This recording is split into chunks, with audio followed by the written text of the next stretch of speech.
Caso dos Irmãos Naves, ano de 1937. O som da injustiça. Imagine acordar numa madrugada abafada, ouvir a polícia batendo a porta e, em questão de minutos, ver sua vida virar manchete de jornal. 2 irmãos ladrões fogem com fortuna e matam o sócio. Mas e se tudo isso fosse mentira? Hoje vamos atravessar a década de 1930 para revelar o caso real que o Brasil tentou esquecer. A saga dos Irmãos Naves, um dos maiores erros judiciários do país. Prepare-se para duvidar de cada confessionário, questionar a palavra autoridade e sair com uma lição que ecoa até hoje. Quem eram? Filhos do Triângulo. No coração de Araguari, Minas Gerais, nasceram Sebastião José Naves, 1902, e Joaquim Rosa Naves, 1907. Filhos de Dona Ana Rosa e seu José Naves, cresceram entre plantações de arroz e a poeira dos armazéns.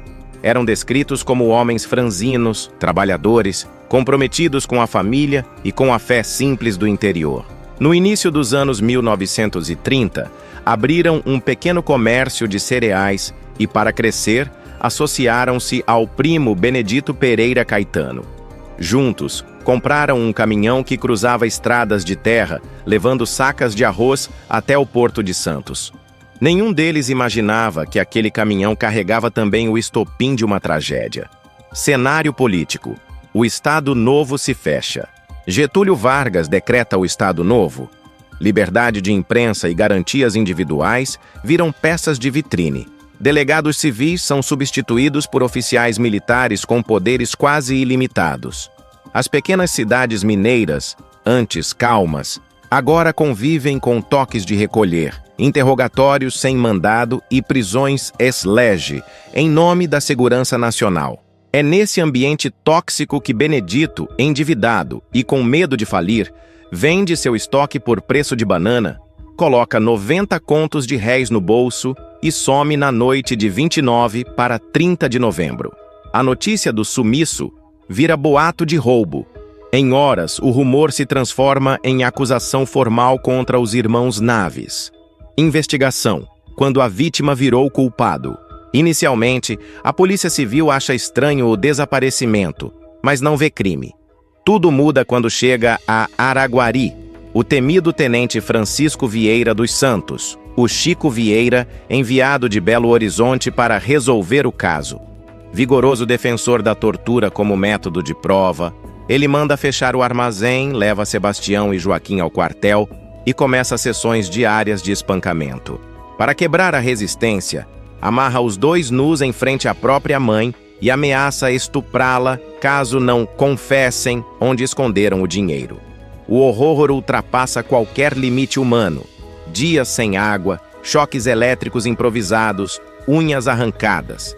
Até hoje, os autos trazem manchas de sangue seco como testemunhas mudas. Confissão fabricada, a assinatura do medo. Depois de semanas, a dor vence. Exaustos, os irmãos assinam um depoimento ditado pelos soldados. Admitem ter roubado Benedito, matado o sócio e jogado o corpo no córrego dos Bugres. Mas não há cadáver. Mesmo assim, a prova é suficiente para o Ministério Público denunciar por latrocínio.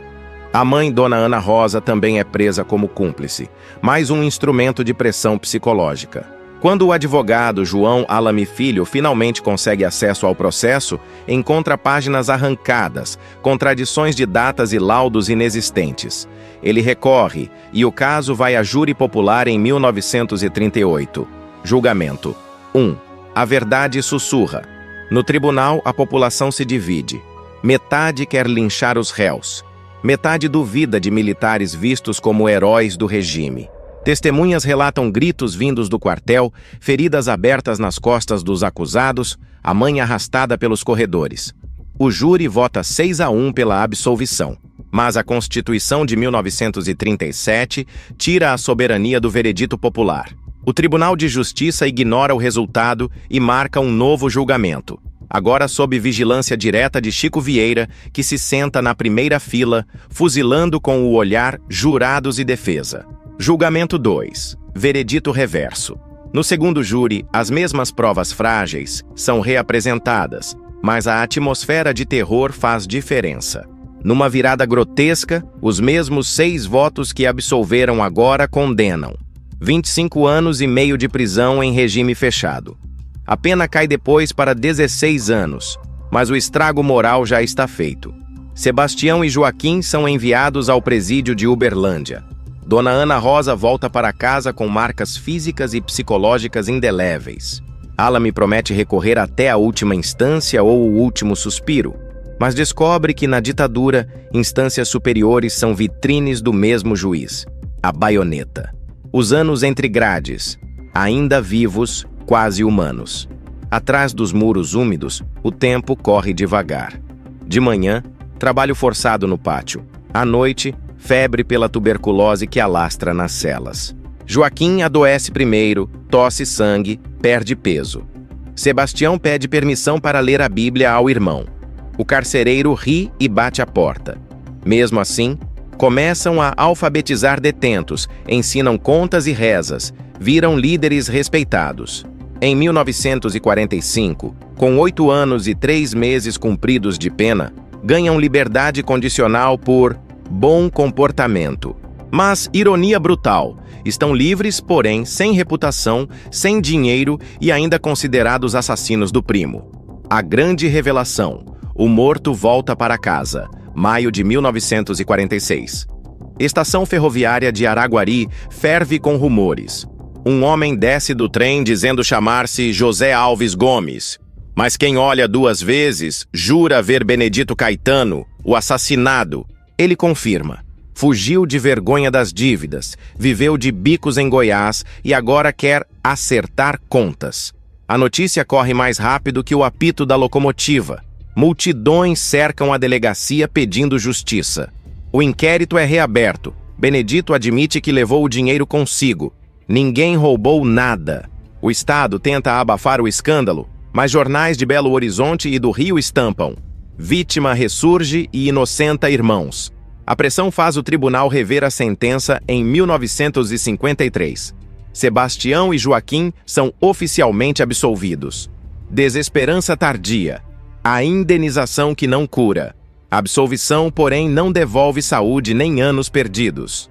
Joaquim morre em 28 de agosto de 1948, debilitado pelas sequelas da tortura. Tinha 41 anos. Sebastião luta mais 7 anos até conseguir que o Estado de Minas pague indenização pela prisão ilegal.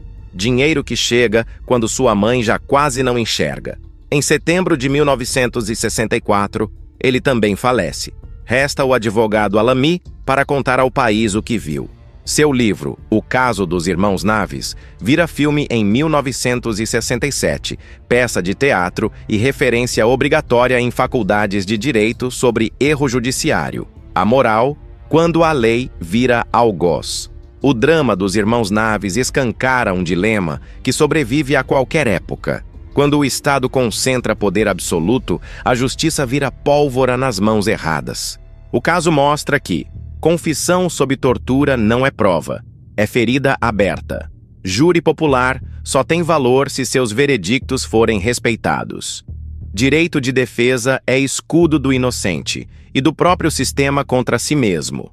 Indenização nunca apaga cicatrizes, mas sinaliza que a sociedade reconhece o erro e promete não repeti-lo. Ao final, reste a pergunta aos espectadores: quantos irmãos Naves ainda habitam nossos presídios, silenciados pelo medo, pela pobreza ou pela cor da pele? Contar esta história não é folhear passado amarelado. É vigiar o presente para que violência institucional não se disfarce de justiça. Se você acredita que histórias como essa não podem ser esquecidas, se inscreva no canal Marcelo Caixeta. Compartilhe este vídeo e ajude a manter viva a memória de quem foi silenciado pela injustiça. Deixe seu like, ative o sininho e nos ajude a contar o que muitos tentaram esconder. Aqui, a verdade ecoa. Aqui, a história tem voz.